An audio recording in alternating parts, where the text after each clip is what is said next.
சமையல். இதுவரைக்கும் நான் கொடுத்த ரெசிபிஸ் எல்லாமே உங்க எல்லாருக்கும் ரொம்ப பிடிச்சிருக்கும்னு நினைக்கிறேங்க. வாங்க இன்னைக்கு என்ன ரெசிபி பார்க்கலாம். கிச்சனுக்குள்ள போகலாங்க. சரசஸ் ஃபுட் ப்ராடக்ட்ஸ் பொடி வகைகள் தேவைப்படுறவங்க இங்கே கொடுத்துருக்க வாட்ஸ்அப் நம்பரில் காலை 10 மணி முதல் இரவு 7 மணி வரைக்கும் எங்களை காண்டாக்ட் பண்ணலாங்க. இதோட நாங்கள் பருப்பு பொடி, எள்ளு பொடி, இன்ஸ்டன்ட் அடை மிக்ஸ், சுக்குமல்லி காஃபி பொடி, ragi nuts powder, instant bajji mix எல்லாமே தயாரிக்கிறோங்க. தேவைப்படுறவங்க எங்களை காண்டாக்ட் பண்ணுங்கள். இன்றைக்கி நம்ம 2 வகையான லஞ்ச் பாக்ஸ் ரெசிபிஸ் தான் பார்க்க போகிறோங்க. பச்சைப்பயிறு சாதமும் நெல்லிக்காய் சாதம் தான் செய்ய போகிறோம். இந்த பச்சைப்பயிரில் இல்லாத சத்துக்களே கிடையாது. அதே சமயத்தில் இந்த நெல்லிக்காயிலும் எண்ணற்ற சத்துக்கள் இருக்குங்க. இதை குழந்தைங்கள்லேருந்து பெரியவங்க வரைக்கும் எல்லாருமே எடுத்துக்கலாம். நல்ல ஒரு எனர்ஜி கொடுக்கும். சாதாரணமாக நீங்கள் பச்சைப்பயிறு வேக வச்சு கொடுத்தீங்கன்னா குழந்தைங்க சாப்பிட மாட்டாங்க. நீங்கள் இந்த மாதிரி ரைஸ் செஞ்சு கொடுத்து பாருங்கள், மறுபடியும் வேணும்னு கேட்பாங்க. அந்த அளவுக்கு டேஸ்ட்டாக இருக்கும். அதே மாதிரி இந்த நெல்லிக்காய் சாதமும் அப்படிதாங்க. இது அரி நெல்லிக்காய், அரை நெல்லிக்காய்னு நம்ம சொல்லுவோம். இது சின்ன நெல்லிக்காய்னு சொல்லுவோம். இதுலேயும் ஏகப்பட்ட சத்துக்கள் இருக்குங்க. குறிப்பாக விட்டமின் சி நிறையவே இருக்குது. இதுவும் சாதாரணமாக நம்ம எலுமிச்சம்பழ சாதம் எப்படி செய்கிறோமோ அதே மாதிரி ரொம்ப ஈஸியாக செஞ்சிடலாங்க. வாங்க இப்போ இதுக்கெல்லாம் என்னென்ன தேவை பார்த்துடலாங்க. வீடியோக்குள்ளே போகலாங்க. இன்றைக்கி நம்ம செய்ய போகிற நெல்லிக்காய் சாதத்துக்கு இந்த மாதிரி அரி நெல்லிக்காய் நான் 1 கப் அளவுக்கு எடுத்து வச்சுருக்கேங்க. முதல்ல நம்ம பச்சைப்பயிறு சாதம் செஞ்சிடலாங்க. பச்சைப்பயிறு சாதம் செய்கிறதுக்கு நான் பாஸ்மதி ரைஸ் தான் எடுத்திருக்கேன். ஒரு 200 கிராம் அளவுக்கு எடுத்திருக்கேங்க. அதாவது 1 கப்புக்கு 1/4 கப் அளவுக்கு பச்சைப்பயிறு எடுத்துக்கணும். நம்ம பாசிப்பயிறுன்னு சொல்கிறோம் இல்லைங்களா. எடுத்து இதை நம்ம 1 மணி நேரம் ஊற வச்சுட்டு அதுக்கப்புறமா நம்ம 3 சவுண்டு வெட்டி எடுத்து வச்சுக்கணுங்க. இப்போ நான் பாசுமதி ரைஸையும் ஒரு 20 நிமிஷம் ஊற வச்சுட்டு இந்த மாதிரி வேக வச்சு எடுத்துக்கிட்டேன். அதுக்கு தேவையானது எல்லாமே எடுத்து வச்சுருக்கேன். பச்சைப்பயிரையும் நான் இந்த மாதிரி 3 சவுண்டு விட்டு வேக வச்சு எடுத்து வச்சுருக்கேங்க. இப்போது பச்சைப்பயிறு சாதம் தாளிக்கிறதுக்கு கடலெண்ணெய் ஒரு 2 டேபிள் ஸ்பூன் அளவுக்கு எடுத்துக்கிட்டேங்க. கடுகு, உளுத்தம்பருப்பு தாளிச்சுக்கலாம். கருவேப்பிலை சேர்த்துக்கலாங்க. பொடியாக நறுக்கின பச்சை மிளகாய் 1 சேர்த்துட்டேன். அதுக்கப்புறம் பொடியாக நறுக்கின பூண்டு ஒரு 20 பல் அளவுக்கு நான் இந்த மாதிரி நறுக்கி சேர்த்துக்கிட்டேங்க. இந்த மாதிரி பூண்டு நல்லா வதக்கிக்கணும். வதங்கிட்டு இருக்கும்போதே கொஞ்சம் சீரகம் சேர்த்துக்கலாங்க. சீரகம் சேர்த்து கொஞ்சம் பூண்டு நல்லா வதங்கினதுக்கப்புறமா ஒரே ஒரு தக்காளி நல்லா பெரிய சைஸ் எடுத்துக்கிட்டேன். தக்காளியை நல்லா பொடியாக நறுக்கி சேர்த்துக்கணும். தேவையான அளவு கொஞ்சமாக மஞ்சள் தூள் சேர்த்துக்கலாங்க. காரத்துக்கு தேவைக்கு கொஞ்சம் தனி மிளகாத்தூளும் சேர்த்துக்கலாம். கொஞ்சம் சீரகத்தூள் ஒரு 1/4 டீஸ்பூன் அளவுக்கு சேர்த்தாச்சுங்க. தேவையான உப்பு சேர்த்துக்கலாம். இப்போ இதெல்லாம் சேர்த்ததுக்கப்புறம் நல்லா வதக்கி விட்டுக்கணும். இப்போ இதில் கொஞ்சம் தண்ணி விட்டுக்கலாங்க, இந்த தக்காளி நல்லா வெந்து வர்றதுக்காக. இப்போ இதை நல்லா கொஞ்சம் பெரட்டி விட்டுட்டு கொஞ்ச நேரம் ஒரு மூடி போட்டுடலாங்க. மூடி போட்டு இது நல்லா மசிஞ்சு வந்ததுக்கப்புறமா பார்க்கலாம். பாருங்கள், இப்போ தக்காளி நல்லா வெந்து வந்துருச்சு, மசிஞ்சிருச்சு பாருங்கள். இப்போ இந்த ஸ்டேஜில் நம்ம பச்சைப்பயிறு வேக வச்சுருக்கோம் இல்லைங்களா, அதை சேர்த்துக்கலாம். பச்சைப்பயிறு வேகும்போது கொஞ்சமாக உப்பு சேர்த்து வேக வச்சுக்கோங்க. அப்போ தான் பயிரில் நல்லா உப்பு பிடிக்கும். நல்லா அந்த ஈரத்தன்மை போகிற அளவுக்கு வதக்கி விட்டுட்டு அதுக்கப்புறமா நம்ம வேக வச்சுருக்கிற ரைஸ் சேர்த்துடலாங்க. உதிராக நம்ம ரைஸ் எடுத்துக்கணும்.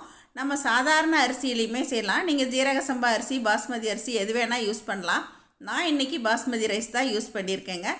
அரிசி பயிறு சேர்த்து இந்த மாதிரி நம்ம பெரட்டி விடும்போது அடுப்பை நல்லா குறைச்சிட்டு பெரட்டி விட்டால் சாப்பாடு சூடேறிடுங்க. ஏன்னா நம்ம சாதத்தை நல்லா ஆற வச்சுருக்கோம் இல்லைங்களா, அதனால் சிம்மில் போட்டே நல்லா இந்த மாதிரி நம்ம பெரட்டி விட்டுக்கலாங்க.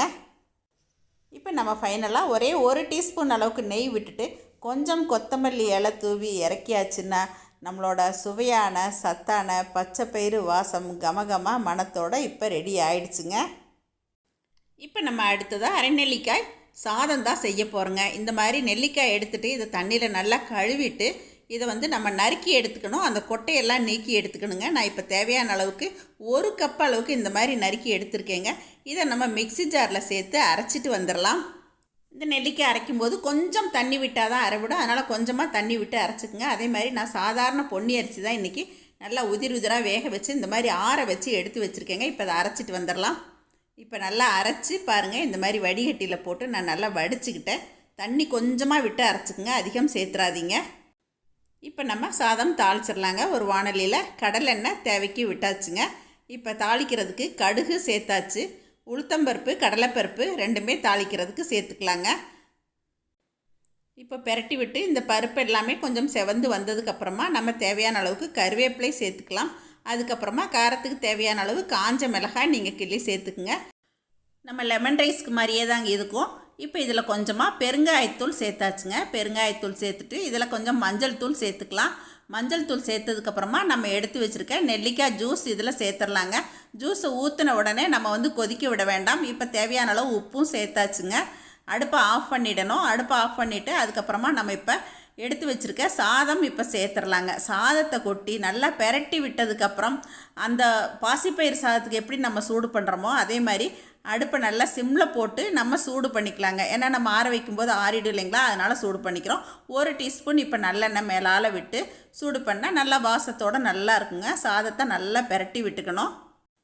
இப்போ இதில் மேலால் வறுத்து தோல் எடுத்த வேர்க்கடலை கொஞ்சம் சேர்த்துனா நல்லா டேஸ்ட் கொடுக்குங்க. இதையும் சேர்த்து நல்லா பெரட்டி விட்டாச்சுன்னா நம்மளோட சத்தான சுவையான அரைநெல்லிக்காய் சாதம் இப்போ ரெடி ஆயிடுச்சுங்க. இந்த நெல்லிக்காய் இப்போ சீசன் இல்லைங்களா, அதனால் கண்டிப்பாக நீங்கள் ட்ரை பண்ணி பாருங்கள். இதை லஞ்ச் பாக்ஸ் ரெசிப்பியாக நம்ம குழந்தைங்களுக்கு கொடுத்து விடலாம். அதே மாதிரி இந்த பச்சைப்பயிறு சாதமும் சரி, இந்த நெல்லிக்காய் சாதமும் சரி, குழந்தைங்களும் சரி பெரியவங்களும் சரி எல்லாருமே நம்ம லஞ்ச் பாக்ஸ்க்கு எடுத்துகிட்டு போகலாங்க. இதுக்கு ஒரு உருளைக்கிழங்கு வறுத்து வச்சுக்கலாம். ஒன்றுமே இல்லைன்னா ஒரு வடகம் பொரிச்சா கூட போதுமானதுங்க. ரொம்பவே அருமையாக இருக்கும்.